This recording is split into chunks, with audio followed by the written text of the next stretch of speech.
Before I open up the floor for questions, I just want to give a brief introduction to the priesthood fraternity of St. Peter. Most of you are from the parish here, but we have many visitors, for which I thank you for making the journey to come here.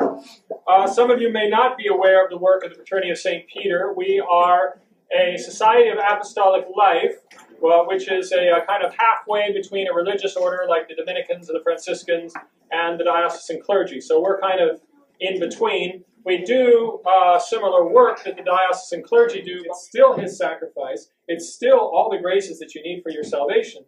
It's just presented differently. And that presentation doesn't speak to what appears to be an increasingly large number of people. It has failed to retain the young people in the parishes, and it's disenfranchised a large percentage of priests and laity. So, my own personal opinion is the new Mass is an experiment that failed, and that the Holy Father recognizes that. In fact, he made a rather scathing comment in his book, The Spirit of the Liturgy, when he referred to the new Mass as a banal, on-the-spot product, and not consonant with authentic liturgical principles. So my whole purpose in illustrating all of these liturgical principles is to show you these principles haven't changed. These are still the same principles that are supposed to be underlying the celebration of the new Mass. Unfortunately, the new Mass has kind of taken on a life of its own. It was never envisioned this way. Pope Benedict says the new Mass. If you go to the website, www.visitthepope.com, there's a half-hour segment of Hearth and Home, which I think is an EWTN television show, and it shows the Pope celebrating the Mass that he celebrates privately in his chapel every day. And if you look at that Mass, what you see is you see an altar that looks like this, and the Pope standing at the altar like this, elevating the host and the chalice exactly the same way that the priest elevates the host and chalice during the traditional Mass. But he's saying the new Mass. He's saying it in Italian. So he is abiding by these principles when he says the new Mass. Unfortunately, in most parishes, they do not. Why can't we have that? Why can't we have that? Because we haven't been given it yet. Maybe we will have it one day. I hope we would have it. I think that's the direction that the Pope is taking the liturgy, is that's precisely what he wants. He wants the liturgy to go back to these principles. The trouble is that if you want to make the new Mass look like this, you got to take so much flack from your bishop and your fellow priests and your laity. You have to justify every single decision that you make. Father knows. He's been there. You have to do. You're getting called into the chancery almost every day. You're getting persecuted left and right. If you try to make the new Mass look like this, it's almost an impossible battle if you're a priest in a parish. But if you want to make the new Mass look like this, all you got to do is say the old Mass, and then nobody can argue with you. So it's easier to do this if you're a priest in a parish, because then nobody can fight with you, nobody can argue, and nobody can tell you that what you're doing is wrong, because you've got the backing of the Holy Father. Now, if you want to make the new Mass look like this, then all of a sudden you've got no authority to fall back on. So maybe, hopefully, the new translation of the ordinary form, the New English translation that's coming out in Advent of this year, if you look at that translation and you compare it to the English, which is in your traditional missal, the English is very, very similar. Very, very similar. It's a very, very faithful, very accurate translation of the Latin. So it seems that that's precisely the direction that the Pope is taking us. In the meantime, we do this Mass. That's what we do, and we do it for those who prefer the old Mass. And what direction the liturgy will take in the future, we don't know, and it's not our place to judge the intentions of the Holy Father. We're not liturgical innovators. We're not liturgical agitators. What we want is for good liturgy to be celebrated that is faithful and worthy and reverent towards Almighty God. And whatever the Holy Father decides to do with the liturgy is entirely his prerogative. And as long as it's good liturgy, we're not going to argue that. Father, are we bound to attend Novus Ordo if there is no traditional mass at the places that we are on a Sunday? Objectively speaking, yes.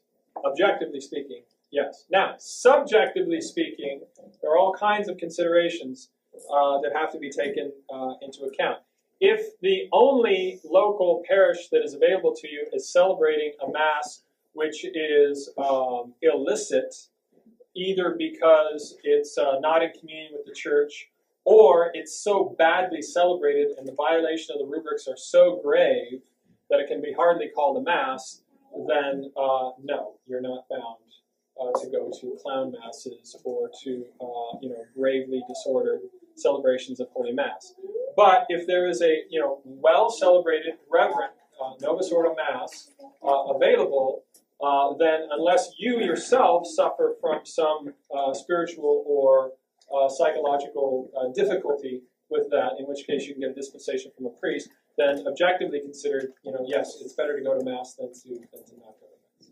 So we don't dissuade people from going to the Novus Ordo, but we do grant exceptions in specific cases because not everybody can. Not everybody is capable of going to the Novus Ordo.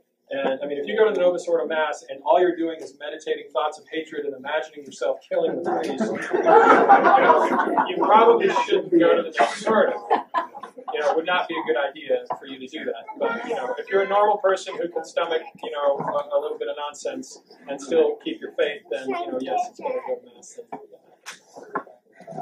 My mother had read that the Holy Father wanted traditional Mass in all the parishes. Yes. And we're not seeing that. Why are we not seeing that? Well, you are seeing it, but it's just not being published. So, I mean, it's happening. Let me put it that way. It's happening. It is happening. In the Diocese of Arlington, Virginia, for instance, half the priests in the Diocese of Arlington celebrate the traditional Latin Mass on some kind of a regular basis, whether that be once a week, once a month, every first Friday, something like that. Half the priests in the Diocese of Arlington. So that's a huge number. And they're actually teaching this form of the Mass in the Novus Ordo seminaries. So the North American College in Rome ordered over 250 copies of the training video, which the fraternity produced a couple of years ago, to train seminarians in Rome how to say this form of the Mass, so that the seminarians would have the option of saying it. They're doing the same thing in Kenrick Seminary in St. Louis. They're doing the same thing up in Minneapolis. I can't remember the name of the seminary there. So it is growing. The younger generation of priests, and they're getting younger. There's some of them here.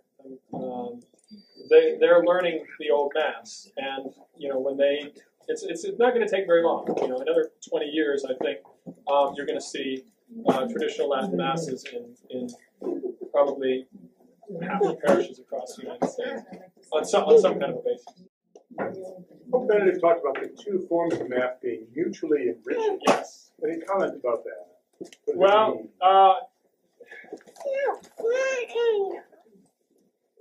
I'm not exactly sure what he meant by mutually enriching. There's a lot of political speak that goes into a lot of these documents. There's been talk about incorporating some of the prefaces from the New Rite into the Old Rite. Personally, I don't think they're written all that well. There's a lot of strange, funny language in the prefaces. I think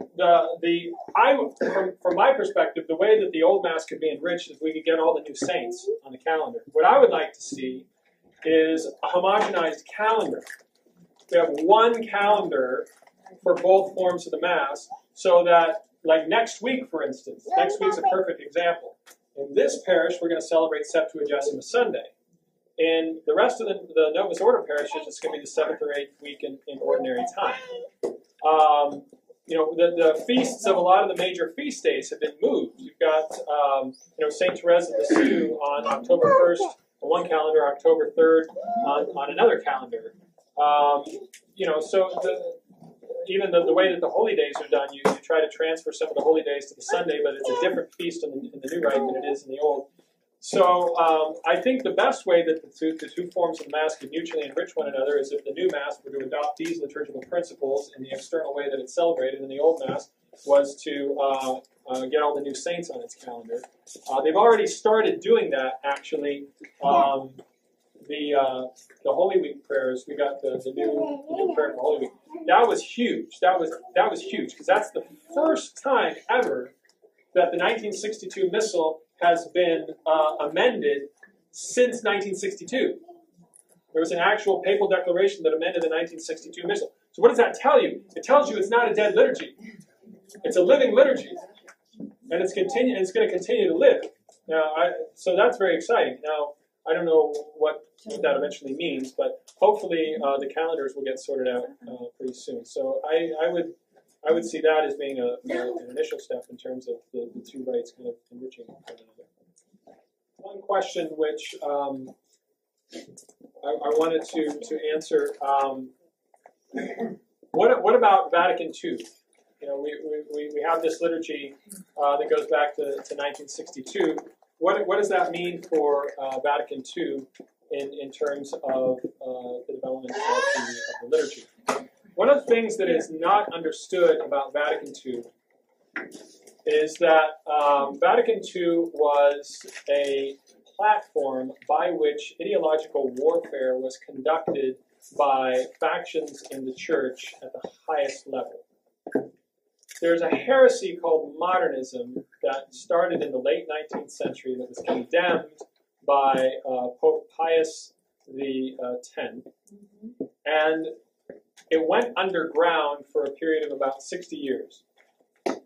If you look in history books, you can see masses that were being celebrated in Germany in the 1930s where the priest is facing the people and speaking in German. You can see altar girls. You can see all kinds of liturgical innovations that came about later that were being done disobediently in the 1920s, 30s, 40s, and 50s. And these things were all condemned. Pope Pius XII condemned them in Mediator Dei, but they were still done. And so when the Second Vatican Council arrived, this was an opportunity for a lot of these modernist factions to try to gain ascendancy, and they did. And all of the documents of Vatican II, although ultimately they're all Orthodox, there's nothing wrong with any of the documents in terms of the orthodoxy of their faith. There's no modernist heresies which are proclaimed in the documents contrary to some assertions. But they abandoned traditional scholastic language in favor of a new kind of a language which allowed for the documents to be interpreted ambiguously. So then, even though the council itself is perfectly orthodox and perfectly consonant with the Catholic faith, immediately, as soon as the council was over, you had all of these modernists running around in the church, waving the documents around, saying, "See, we got to have this. See, we got to have that. See, the church has changed this. See, we can have contraception now. You can do all this stuff because it's right here in Vatican II. See." And then they put it in. So, the most quoted, least read council of all time, as the joke went. And so because they scream so loudly and so often, it's like that old dictum from Mein Kampf. If you tell a lie often enough, people will start to believe that it's true. So you had all these lies that were just being drilled into the faithful by these modernist priests and bishops, making them believe that all of these innovations and the stripping and the ripping out of the communion rails and the whitewashing of the paintings and the destroying of the statues and all of these liturgical abuses, which were never envisioned by the council, all of this was done in the spirit of Vatican II. Well, which spirit are you talking about? There's two spirits of Vatican II. There's the authentic spirit, and then there was the smoke of Satan, which Paul VI declared had entered into the church. And unfortunately, that was the spirit that had been used to justify so many of the atrocities. They blew up a cathedral, a medieval cathedral. They blew it up with dynamite in the Netherlands in the 1970s because it was a sign of church triumphalism. Well, I hope so. Isn't the church supposed to triumph? What's the alternative? So, just insanity. So there's nothing wrong with Vatican II in that sense. It's just that it has been used to do so much damage, and people have this this mistaken understanding that Vatican II called for all of these changes that took place, when in fact that's not true. In fact, you have the 1965 Missal, the papal bull which introduced the 1965 Missal, starts out with, "This is the Mass as envisioned by the liturgical reforms of Vatican II." And then it's essentially the traditional Mass. There's just some parts in English, and it's missing the prayers before the altar and the last Gospel, and that's it. Otherwise, it's the same Mass. So now that form of the Mass was abandoned for other reasons, which I won't get into. It was actually a very poor version of the Missal, had many defects, which is the reason why the Pope gave us the 62 as opposed to the 65. But still, the point is that the 1970 the Mass of Paul VI was never intended to take on the form that it ultimately assumed in the common experience of the faithful in the parishes. It was never intended to be that. And the Holy Father, Pope Benedict, knows that, and he knows that it went off the rails, and he knows that that these principles were all abandoned facetiously and illegitimately by misinterpreting the Second Vatican Council. And now he's trying to get the Church kind of back on the right course. But you have to do it slowly. You can't do it just by legislation, because there's 6,000 bishops in the world.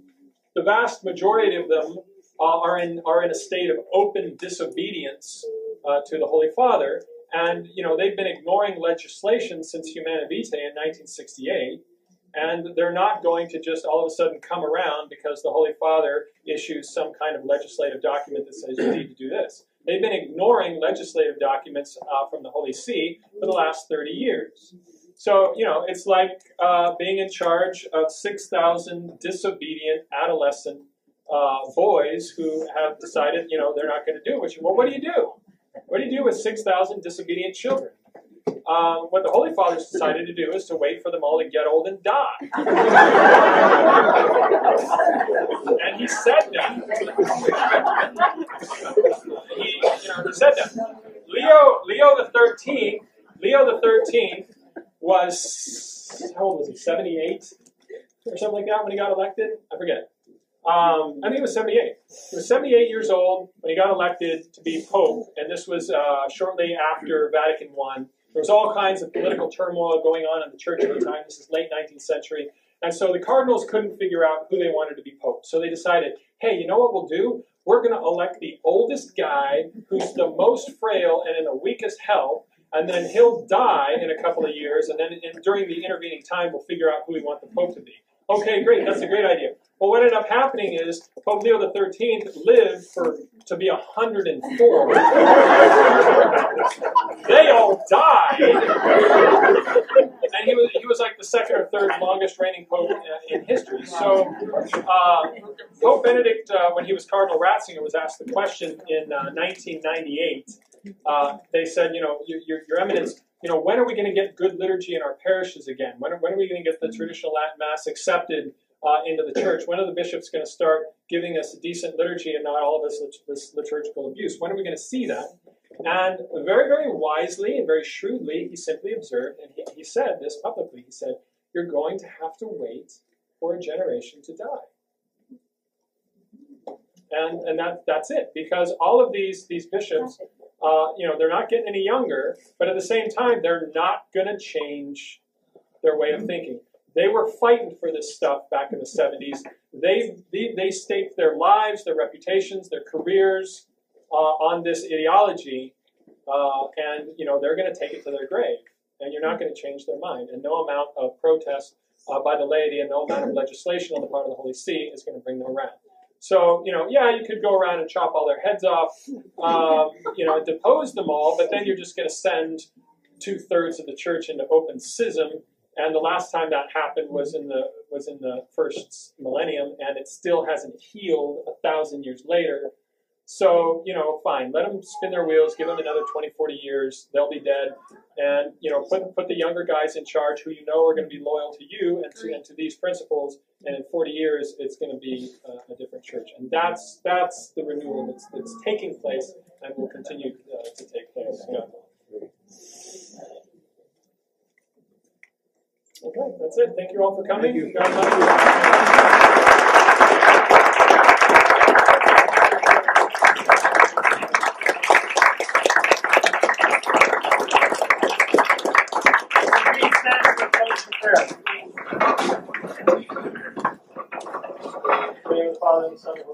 Pray for us. Saint Joseph, pray for us. I'll give you all my priestly blessing, benedictio Dei omnipotentis, Patris, et Filii, et Spiritus Sancti, descendat super vos, et Maria semper. Amen. God bless you all.